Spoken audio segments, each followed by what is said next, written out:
মানুষ এখন আগে ঘর করতো কাঠের ঘর, এখন মানুষ টাকা কিছু হইলেই বিল্ডিং আর বিল্ডিং। যাই আপনারা পাকা বাড়ি করতে চান তারাই আগে দক্ষ ইঞ্জিনিয়ারের পরামর্শ নেবেন।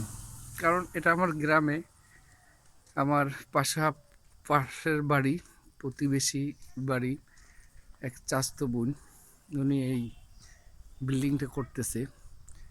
সম্ভবত বিল্ডিংটা পাশে 13 ফুট বা 12 ফুট চওড়া আর লম্বা প্রায় 40 ফুট। এই অদক্ষ লোকজন দিয়ে কাজ করালে যেটা হয় সেটাই এখানে হয়েছে।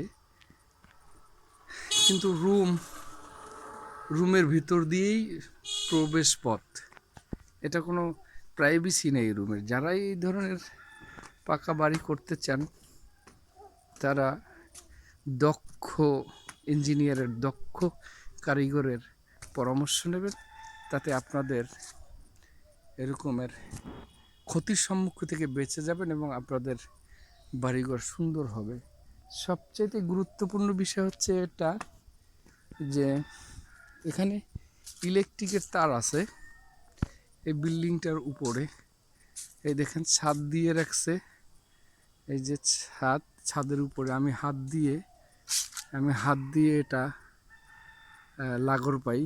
এই যে খাম্বা, এটার উপরে, এটার নিচে এই বিল্ডিং করছে। আপনাকে বুঝতে হবে যে কত বড় দক্ষ লোক হইলে যে এই ছাদ দিয়েছে, সেখান থেকে ইলেকট্রিক্যাল তার কতটা গুরুত্বপূর্ণ এবং কতটা ভয়ঙ্কর সেটা হাতে পাওয়া যায়। তার নিচে ছাদ দিছে, এখানে না দিলে পারতো, কোনো প্রয়োজনই ছিল না এটা।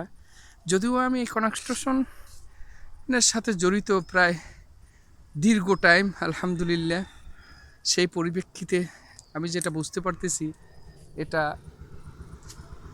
অদক্ষ কারিগরদের হাতের স্পর্শে এই ইলেকট্রিক্যাল তারের নিচে ছাদ দেওয়া হয়েছে। এটা হচ্ছে অদক্ষ কারিগরের হাতের স্পর্শ, অদক্ষ লোকের পরামর্শ। কারণ এটা কত বড় ডেঞ্জারাস, কত বড় বিপজ্জনক সেটা আপনি বুঝতে পারতেছেন। যে এই খাম্বা, এই যে তার, এই যে উপরেও তারই।